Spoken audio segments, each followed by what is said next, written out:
Sometimes I still feel weak. 3 cups of coffee and I'm still asleep.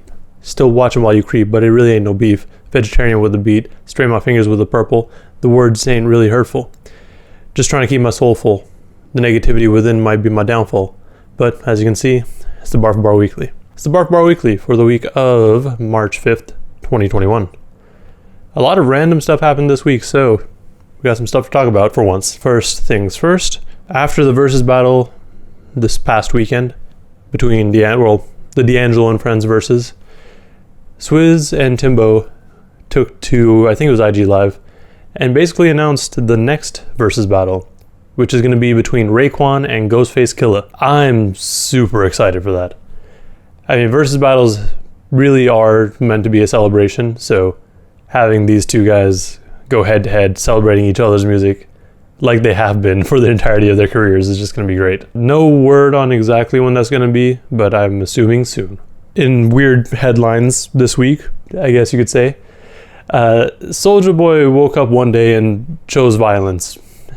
And what I mean is, he went to Twitter and said, the rap game is faker than the WWE. Clearly, people have feelings about this.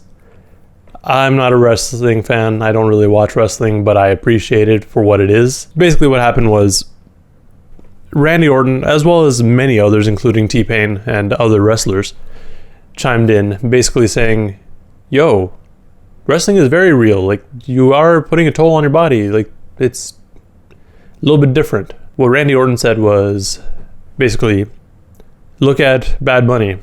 He was here. He knows what this is about. Ask him if you need further evidence that wrestling is real. And then eventually Bow Wow decided to say something. He says that, paraphrasing, rappers still call their own shots, while wrestlers need to check in with their managers. I don't know about that one, Chief.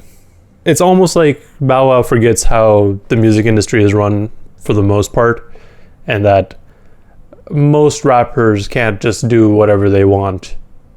Like, if you're independent, you have a little bit more freedom, but even then, you're still you kind of got to follow some guidelines. And if you're on a major label, obviously the major label is going to have say in whatever you do. So, yeah. This is very interesting also because Bow Wow said after his next and apparently final album, he's going to be joining the WWE. I don't think that's going to happen now.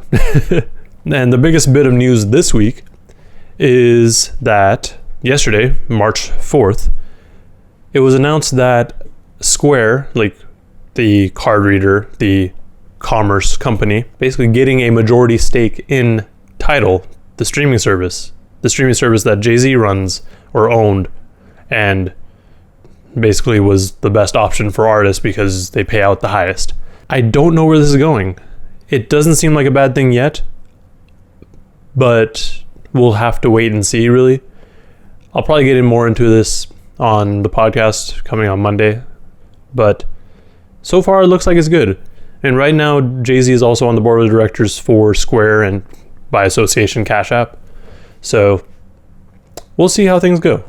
I think it could work well, assuming that, they're not just in this for themselves, which it doesn't seem like it, but I'll elaborate more soon. Aside from all those bits of news, there was a lot of album announcements, like a lot of announcements. It was really weird. There's very few albums that came out this week that I listened to, but a lot of announcements for the coming weeks. I guess it's just that time of year where everyone's like, hey, I'm gonna drop this album on this day, and so does everyone else. Everyone else had that same idea. But anyways, Benny the Butcher announced that his tape with Harry Fraud, the follow-up to The Plugs I Met 2, will be dropping on March 19th. Also, Guapdad 4000 is dropping on March 19th. I don't think we have a title for his project yet, or a track list or anything like that. Coda the Friend and Static Selecta are also dropping on March 19th. Again, no album name yet, but we do know that's going to be 10 tracks and about 40 minutes long. Like I've always said, whenever a rapper and producer work closely together on a project, it's going to be good. Like, I'm excited. We also got an announcement from Vic Mensa that his I-Tape EP, the follow-up to the V-Tape, is dropping on March 26th. I'm excited for that as well. The track that he just dropped with Wyclef and Chance was really dope, so I'm excited. And then I guess the last album announcements, I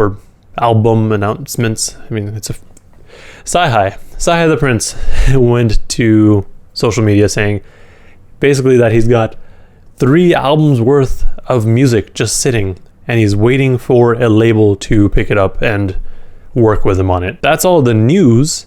Now there's music releases.